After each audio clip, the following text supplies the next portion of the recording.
Olá, está começando mais um ponto de encontro e hoje, aqui nos estúdios da TV Câmara, nós estamos com o vereador Sérgio Zerbinato e também o Ricardo Rogério Tostes. E o nosso assunto é de extrema importância. Nós vamos falar sobre pessoas em situação de rua.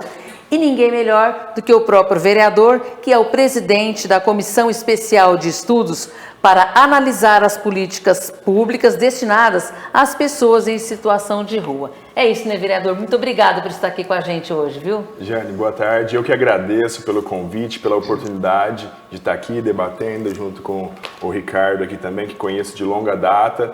Eu que já trabalhei, né, na ponta de um dos programas aí da prefeitura e hoje como vereador aqui poder debater aqui dentro do legislativo políticas públicas, melhores ações e programas para as pessoas em situação de rua. Trazendo a sua experiência, né, vereador, aquilo que você vivenciou junto com as pessoas em situação de rua, hoje você podendo fazer uma diferença aí. E falar um pouquinho com o Ricardo, ele que é fundador da OSC, Projeto Mudando Vidas, ele também é aluno de psicologia, é especialista em dependências químicas, isso mesmo.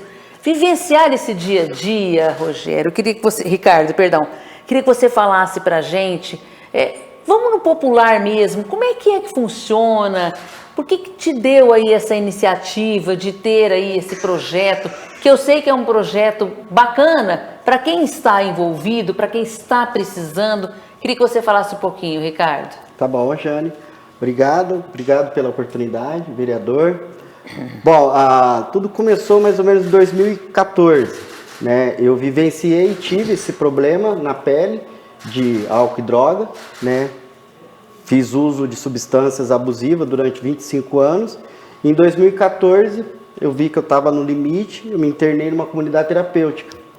E lá eu vivenciei, observei o tratamento e comecei a perceber alguns chamados de gargalos, né? Algumas coisas que poderiam ser mudadas.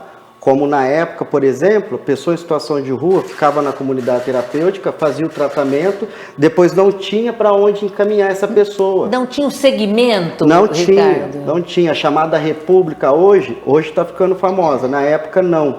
Então eu vivenciei duas coisas na pele. Primeira coisa que eu escutava dos companheiros que estavam ali comigo, né, o que eu percebia é a falta de esperança das pessoas. Muitos abandonavam o tratamento porque sabia que ia voltar para a rua. Então, não tinha uma perspectiva. Não tinha perspectiva, não tinha um objetivo, entendeu? Então ele fazia o tratamento, ficava ali 1, 2, 3 meses, voltava para a rua. Dava 3 meses, ele voltava de volta para a comunidade terapêutica. Alguns ficavam naquele ciclo. Então eu vivenciei aquilo na pele, né? Tive um despertar espiritual, falei, não, vou trabalhar na causa. Em 2015, eu terminei o tratamento em dezembro de 2014, assim que eu terminei, eu já trabalhava no ramo de hotelaria. Então eu montei uma república, eu acho que uma das primeiras em Ribeirão Preto, e comecei a acolher essas pessoas em situação de rua que saíam da comunidade terapêutica, que não tinha para onde ir. Não tinha para onde ir, não tinha um começo. Haja visto também que essas pessoas em situação de rua, quando volta para a família, se a família não fez um tratamento de codependência, a família não está preparada. E esse indivíduo que acabou de fazer o tratamento, ele está meio que vulnerável. Se a família não está preparada, qualquer gatilho, qualquer coisa, ele pode ter uma recaída. Entendi.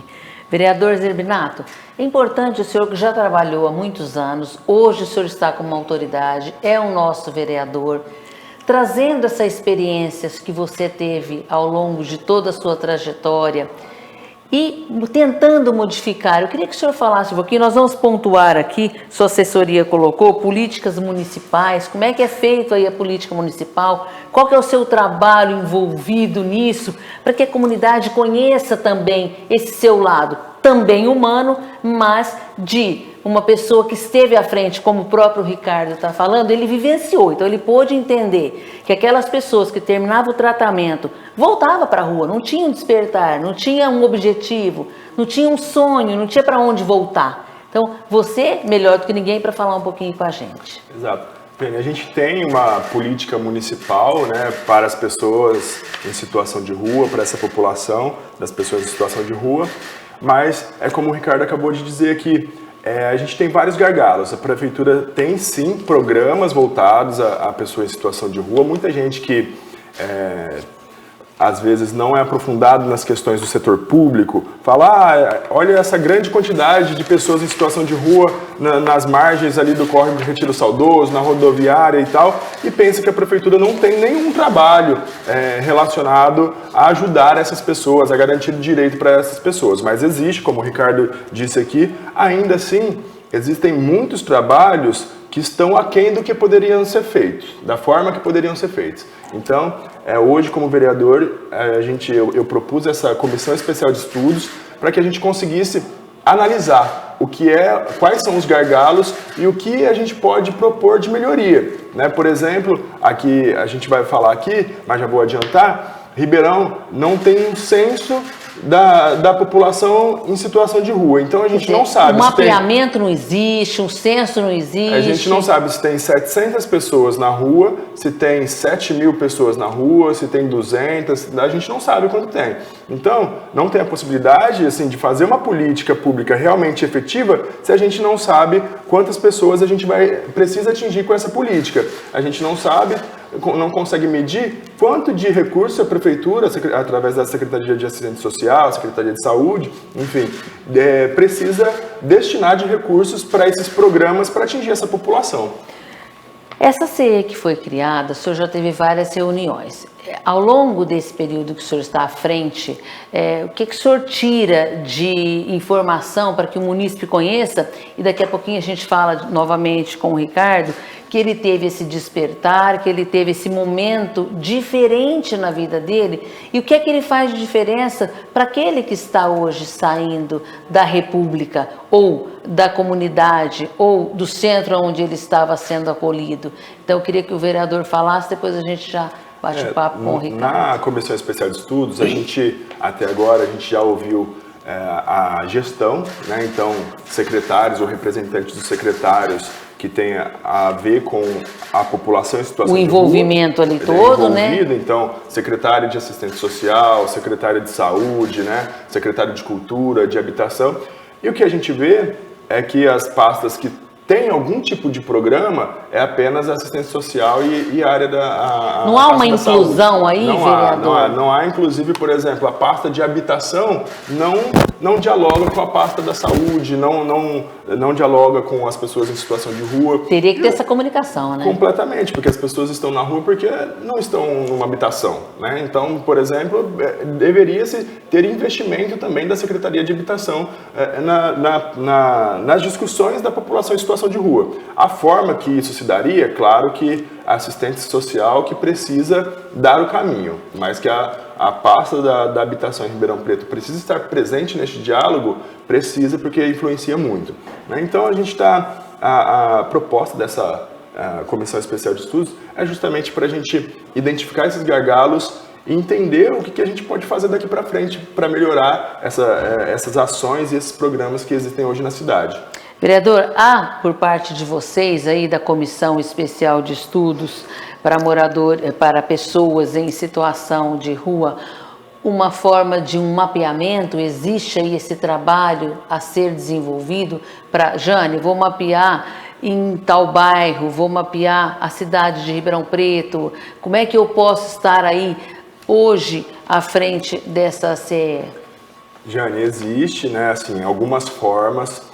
Já foi feito um censo no passado que está completamente desatualizado. Existe o projeto onde eu trabalhei, né, do programa que é o Serviço Especial de Abordagem Social, que abordam esses moradores, essas pessoas em situação de rua, né, abordam na cidade toda. Mas existem perfis, né? Então a população, a pessoa que está na rua, ela gosta, por exemplo, de ficar mais próxima ao centro, mais próxima à rodoviária, que é onde tem o maior fluxo de pessoas transitando e que ela consegue manguear, né, que a gente fala, ela consegue pedir dinheiro ali, ela consegue oferir o dinheiro de uma forma mais fácil por causa do volume muito grande de pessoas. Né? Então a gente precisa analisar também o perfil dos bairros, né, e também cada ação que o executivo faz, o impacto que tem. Por exemplo, a gente colocou, né, na época da prefeita Darcy Vera, o executivo colocou o antigo CETREM, né, a casa de passagem, lá na saída de Ribeirão Preto, no final da Avenida Brasil. Então, consequentemente, essa população vai traçar, vai fazer um trajeto mais para o lado dessa rota, né? Ali para o lado do Campos Elíseos, ali para o lado da Avenida Brasil e tal. Então, a gente tem um acolhimento, um serviço de acolhimento aqui para o lado da Vila Virgínia agora. Então, a gente precisa entender, né? A cidade precisa entender que a região da Vila Virgínia vai ter um pouco mais de pessoas em situação de rua. A gente tem uma possibilidade que estão ficando ali, por exemplo, perto da Vila Tibério. Então, e isso é uma realidade, os comerciantes da Avenida do Café ali, da Vila Tibério, sentem a presença dessas pessoas, né? Então, eu acho que precisa existir um mapeamento territorial também, de onde estão essas pessoas.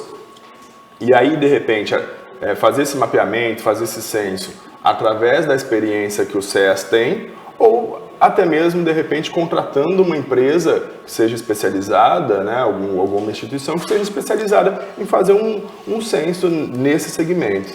Vou falar um pouquinho agora com o Ricardo. Ricardo, você seria o terceiro setor, a gente pode chamar assim? Sim. Desculpa pela minha ignorância, mas eu acho que pelo teu know-how, pela tua competência, pelo teu carisma e carinho com essa população, a gente pode falar assim, e esse olhar que você teve, porque é um olhar diferenciado, quem já vivenciou. E o que eu quero aqui nesse programa hoje, falei até com o vereador Zerbinato e um bate-papo com você no início, é isso, esse bate-papo é trazer essa informação, trazer o que aconteceu com você, porque como você venceu, quantos outros também ouvindo, assistindo, vendo essa entrevista pode falar, eu também sou capaz de vencer. Porque ninguém pode falar, eu não sou, eu não posso, eu não vivo, eu nunca farei. A gente não sabe o dia de amanhã. Mas queria que você falasse um pouquinho, esse olhar que você teve, esse trabalho, esse terceiro setor que a gente também tem que parabenizar aqui, viu? Tá. Bom, em nome do terceiro setor, eu posso falar, tipo, em Ribeirão e a nível de Brasil, né? Pela primeira vez eu estou percebendo que o terceiro setor ele está ganhando forças frente à prefeitura com as parcerias. Você pode pegar exemplo de Ribeirão Preto. Grandes instituições, grandes casas de acolhimento, que antes, por exemplo, o CETREM, que era da prefeitura, hoje está sendo feito parcerias com ONGs. Né? Isso é muito bom. Isso é bom? Bom demais. Que ótimo. Por exemplo, na minha trajetória, depois que eu terminei em 2014 a comunidade terapêutica, o tratamento que eu fiz, eu comecei a estudar a fundo, comecei a estudar psicologia e comecei a estudar política pública. Naquela época fazia-se muitas reuniões, entendeu? Mas as reuniões nunca davam muito certo. Eu posso falar que hoje 2, 3 anos para cá, a assistência social está dando um grande passo significativo. Essas casas, por exemplo, como a que eu montei em 2015, isso não existia. Há 2 anos para cá, a assistência social, ela montou a República das SEMAS, que acolhe 10 pessoas, que trabalha basicamente o que eu trabalho, reinserção social. Tá? Aumentou o número de vagas para pessoas em situação de rua. Hoje a gente tem a Santa Dulce, que acolhe 50, né? 50 pessoas. 50 homens. Homens. Só homens, tá? Certo. O antigo CETREM era um complexo. Era misto. Era misto, era um motel, né, que foi transformado em 3 complexos ali, né? Homens, migrantes e mulheres, né? Hoje foi desmembrado isso está em andamento, ainda está lá, mas o mês que vem já não vai estar mais lá. Cada ONG, olha que bacana, foi uma coisa muito interessante. Antigamente era uma ONG só que tomava conta de tudo. Agora eles dividiram, cada ONG pegou um setor, tá? Então, uma ONG pegou para cuidar de 50 homens, casa de passagem, pessoas em situação de rua, que a abordagem recolhe em Ribeirão Preto, entendeu? Tem aonde ir. Tem uma outra casa, o Instituto Limite, a ONG Instituto Limite ganhou, foi contemplada, que vai acolher 50 homens. Esses lugares também não vai ser mais distante, porque foi escrito no edital que tem que ser um lugar mais central. O que é bacana isso, Ricardo, e me corrija se eu estiver errado, e o vereador Zerbinato também, é que a sensação que a gente tinha no passado é que era para as pessoas serem excluídas. e não trazer a inclusão. Quando o vereador Zerbinato colocou aqui, e com muita propriedade, vereador, é isso, é trazer próximo sim da comunidade, não é, vereador? É conhecimento.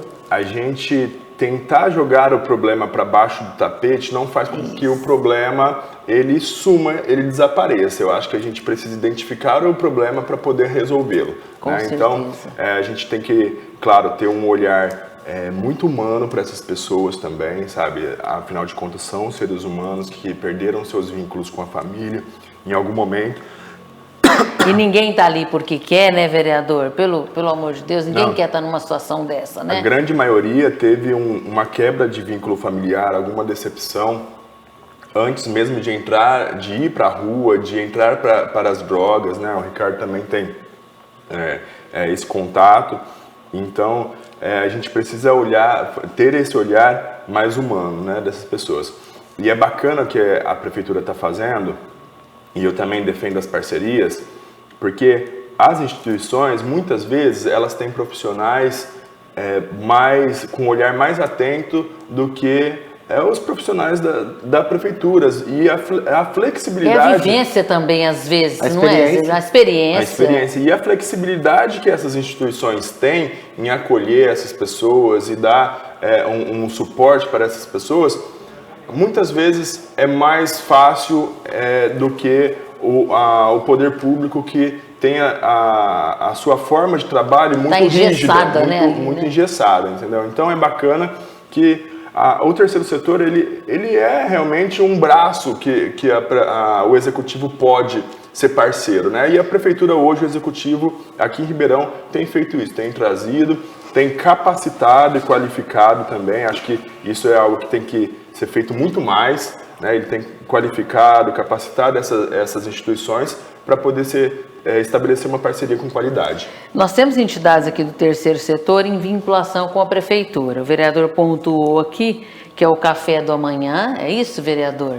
Se eu estiver errado... Não, essas são sem vinculação. Então, essas entidades são sem vinculação. Então, qual a que tem vinculação hoje com a prefeitura? Quantas são? O vereador sabe mensurar? Fala, Jane, são 3, são 10? Por exemplo, a do Ricardo. A do Ricardo é uma. Queria que você falasse, então, com a Suma, que hoje tem esse aporte com a prefeitura, e é importantíssimo isso, porque o terceiro setor necessita, né, vereador? Sozinho ninguém consegue. Claro que a população, de uma forma geral, colabora, mas tivemos pandemia, tivemos pós-pandemia, então todo mundo tentando hoje se reerguer. Qual a importância hoje, Ricardo, para você, para a sua instituição, para a sua república? É isso que chama? Se eu estiver errada, você me fala. A importância de ter essa ajuda, você como terceiro setor da prefeitura. Sim. Como eu disse, né, em 2015 eu fundei uma casa e comecei a acolher essas pessoas. Mantive ela até 2021 com recursos próprios. Sozinho? Sozinho, recurso próprio. E aí eu comecei a militar em todas as áreas do poder público. Fiz parceria com o Ministério Público, a promotoria, a gente promovia várias reuniões para tentar incentivar e fomentar o poder público a respeito desses equipamentos que precisavam que precisava ter na prefeitura. Como, por exemplo, hoje eu sou a primeira casa de acolhimento, pode-se dizer modelo república, entendeu? E antigamente não tinha. Isso é um trabalho que a gente vem fazendo em 6 anos. Então hoje eu posso falar, a assistência social ela está colaborando com o terceiro setor. Nessa época, até 2021, eu cheguei a acolher, para você ter uma ideia, 24 pessoas de uma vez só. 24 pessoas? Eu acolhi mais de 1.000 pessoas. Eu acolhi as pessoas, levava para a comunidade terapêutica, eles terminavam o tratamento, voltavam para mim, eu trabalhava a reinserção, colocava no mercado de trabalho. Hoje, no mínimo, tem umas 100 pessoas que estão por aí, que tem casa, casado, trabalhando. E já passou por essa situação e venceu na vida. Venceu na vida. Então, aí, em 2021... a SEMAS abriu o primeiro edital para a Casa de Acolhimento Feminino, do qual eu participei, fui contemplado e lá estou como coordenador. Bacana. Já vou para 3 anos. O trabalho é de tão excelência, né, que de 12 vagas ampliaram para mais 4 vagas, Olha hoje tem 16. Eu sou considerado um equipamento de longa permanência, eu tenho 6 meses para trabalhar, mas a nossa taxa de eficácia é tão grande que a maioria das acolhidas lá, com 3, 4 meses, eu já consigo colocá-la dentro de uma casa ou de volta para a família. É mesmo? Olha isso, de 3 a 4 meses 3 você a 4 consegue meses. inserir novamente esse morador aí, essa pessoa Dentro de uma casa. no convívio. Sim, a Olha gente trabalha isso. o protagonismo, a gente trabalha a educação financeira, a gente corre atrás da documentação, dos direitos. Quando essa pessoa começa a receber o dinheiro, a gente vai trabalhando a educação financeira para ela guardar o dinheiro. Como é que ela vai ser educada, né? Sim. É a educação financeira que vocês fazem aí esse suporte também? Sim, levando em conta que as pessoas que eu recebo, né, são pessoas em situação de rua. Algumas estão há 30 anos na rua, 40 anos na rua. Que é uma pergunta que eu vou fazer então para você agora. Ô, Jane, só perdão. posso Deve, fazer uma vereador, parte? Deve. É muito bacana ouvir o Ricardo falando com essa propriedade que ele tem, com essa credibilidade que tem hoje, porque o terceiro setor foi um pouco isso que aconteceu com o Ricardo. Muitas vezes as pessoas começam a ajudar pelo carinho, pela vivência, por ver a pessoa em situação de rua, naquela situação, né? E aí vai doar uma sopa, doar um prato de comida e tal, e às vezes monta uma entidade para poder ajudar de uma forma mais organizada.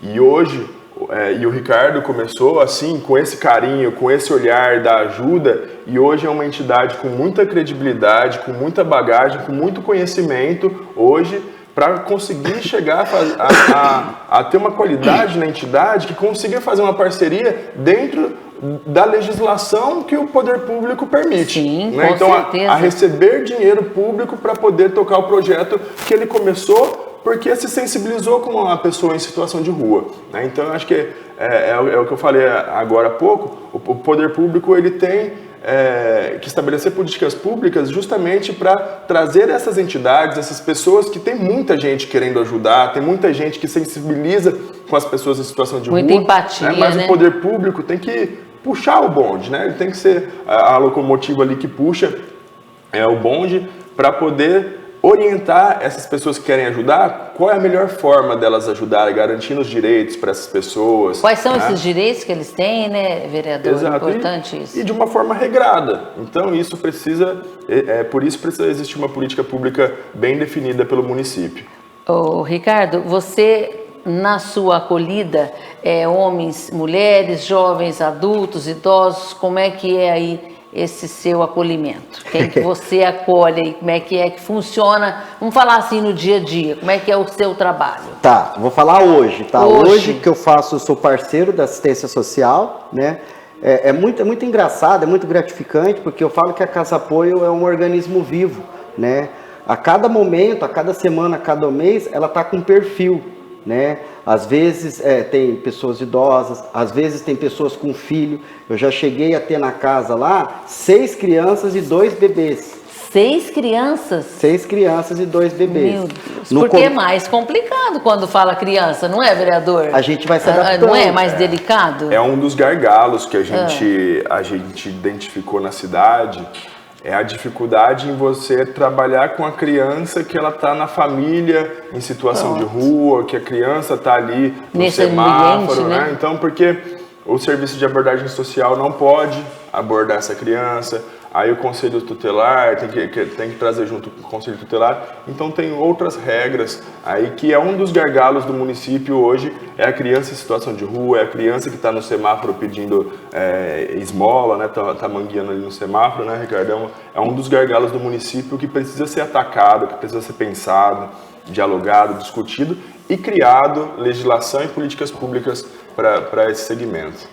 Ricardo, o que você acha quando o vereador Sérgio Zerbinato coloca aqui que as pessoas estão, vou usar o termo que ele usou, mangueando aí, ou recebendo ali ou pedindo mesmo esses valores aí nos semáforos das ruas de Ribeirão Preto? Você acha que aquele morador que está passando, aquele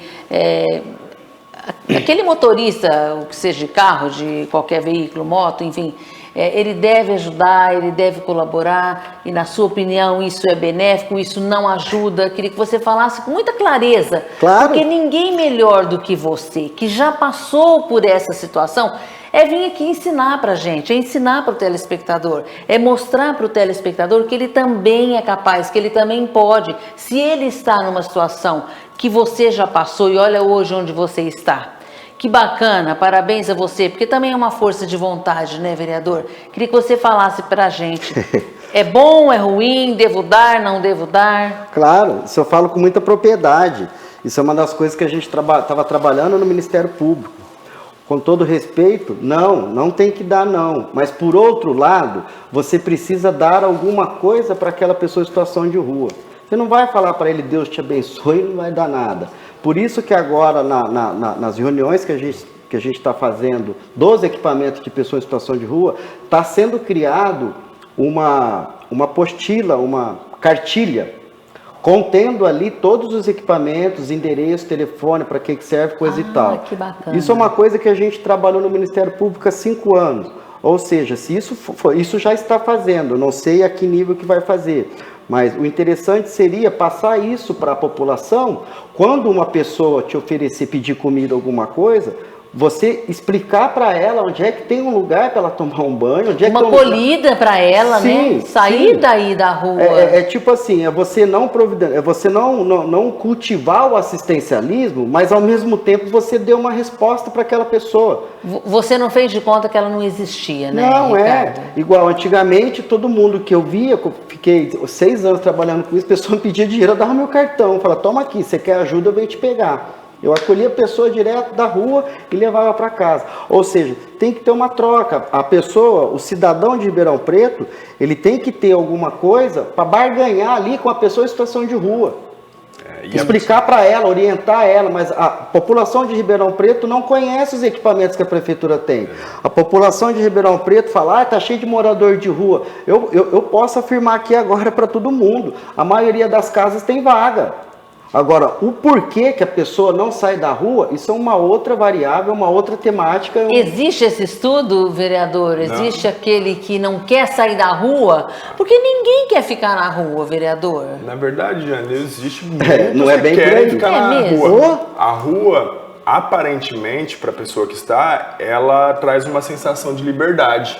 Né? Então, tem muitos que questionam preferem ficar isso. na rua. Muitos perderam o seu vínculo familiar, né? Às vezes é o padrasto que não aceita, às vezes é a mãe, é o pai, enfim, às vezes é a esposa que... Às vezes até foi molestado mesmo ali no ambiente familiar e a pessoa quis sair para não ter problema. A pessoa que está lá, ela se sente mais segura na rua do que dentro da própria casa, né? E também tem a questão, e aí, que a gente ainda não tocou, que é a questão da saúde mental. Que é essa então que o senhor vai falar agora, porque daqui a pouquinho, ó, nosso tempo é tão gostoso, papo tão bom, e eu quero que o senhor fale da saúde mental e quero depois fazer uma pergunta para o Ricardo também, que tem um trabalho brilhante, parabéns mais uma vez, não vou cansar de falar, viu? Só uma coisinha, voltando ao assunto que você estava falando.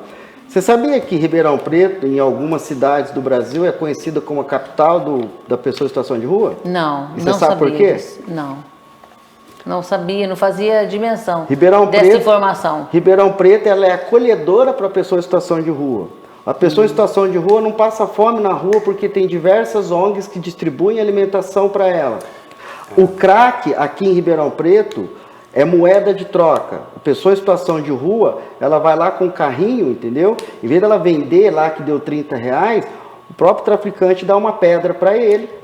E depois dá outra pedra para ele ficar na dívida. A droga aqui em Ribeirão Preto é uma das melhores drogas que tem a nível de São Paulo e Brasil. Então muita gente vem para cá por quê? É droga barata, droga a granel, qualidade de vida boa para pessoa em situação de rua. E essas pessoas, a maioria delas são migrantes. Então a informação vai passando o Brasil afora. E vai vindo, né? Vai vindo eles vêm vindo para cá. E eles se conversam.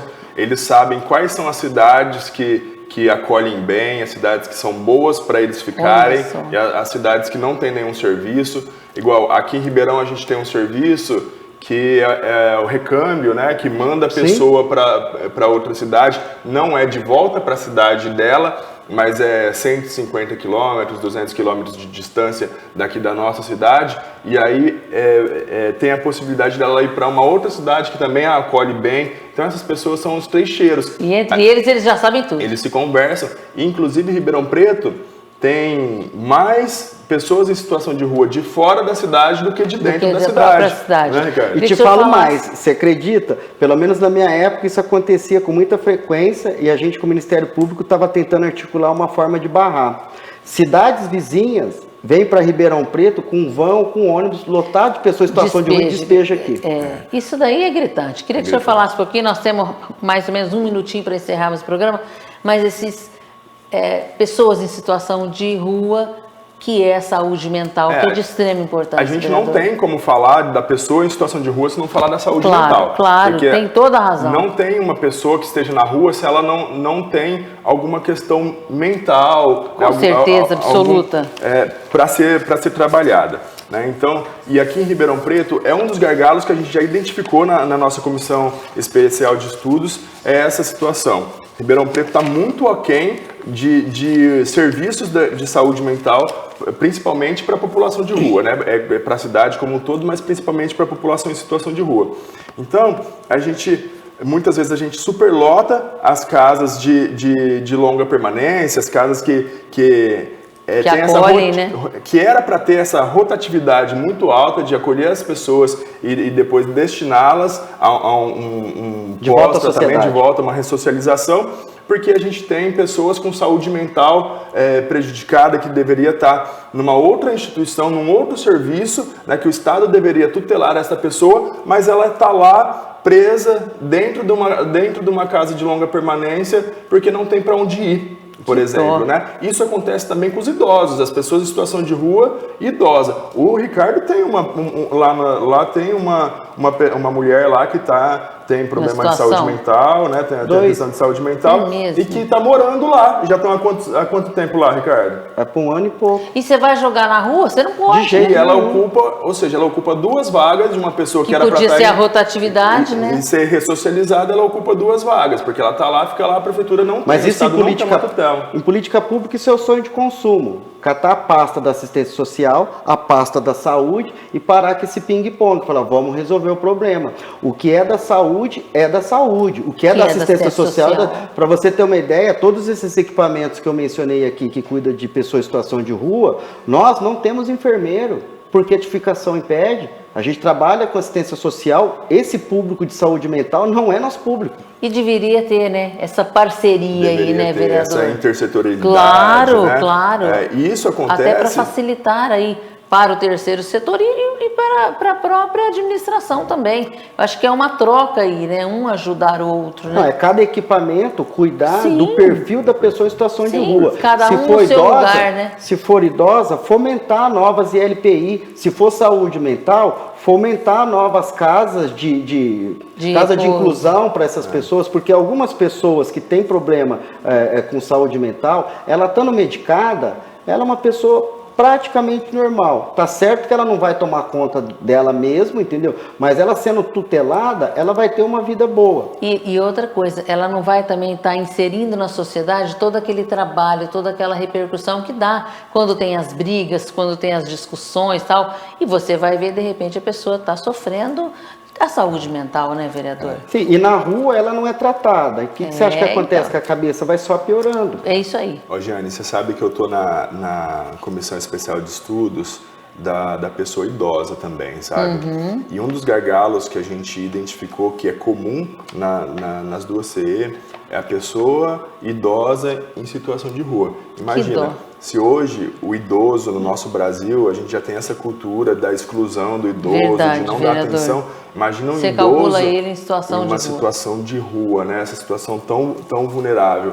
E é um dos gargalos também que Ribeirão Preto precisa olhar, porque a gente tem muito idoso em situação de rua que não tem para onde levar as nossas casas. Tem que fazer, né, vereador? As nossas casas de acolhimento para idosos também, elas já estão superlotadas e aí é um grande gargalo o idoso em situação de rua. Vira aquele efeito dominó, né? Ele já perdeu todo o vínculo com a família, às vezes perdeu o vínculo com o estado dele, com a cidade de onde ele veio, tá aqui em Ribeirão Preto e tá aí, tá na rua, tá numa casa que não é o ideal para ele estar, né? Numa situação que não é ideal para ele estar. Esse é um gargalo também e é muito triste. E olha para você ver como é que é complicado aí a LPI, principalmente para pessoas em situação de rua. A prefeitura vai e abre uma casa para 20 pessoas idosas em situação de rua. Chega lá, você põe 20. Como que você acha que vai sobrar a vaga? A vaga só vai sobrar se alguém vier a óbito. Meu Deus. Então a fila de espera é longa. Mas nós vamos fazer, eu tenho certeza que o vereador Zerbinato está com um olhar diferenciado aí, o senhor que está aí à frente é presidente da Comissão Especial de Estudos, né, para analisar as políticas públicas destinadas às pessoas em situação de rua. Quero agradecer imensamente a presença de vocês, foi um bate-papo muito gostoso, super descontraído, e ó, nós passamos 5 minutos a mais do combinado. Tá certo. Mas foi muito bom e essa informação para que o nosso munícipe precisa saber. Nós vamos ficando por aqui. Eu tenho certeza que se você precisar de qualquer informação, você pode ligar aqui na Câmara Municipal de Ribeirão Preto e vamos fazer um convite muito especial a todos vocês. Todas as terças-feiras e quintas-feiras, a partir das 18 horas, aqui mesmo, nós temos as sessões ordinárias. Todos os vereadores estão na casa. Então venha participar, venha conhecer um pouquinho mais essa cidade. Nós estamos encerrando mais um ponto de encontro e eu espero vocês.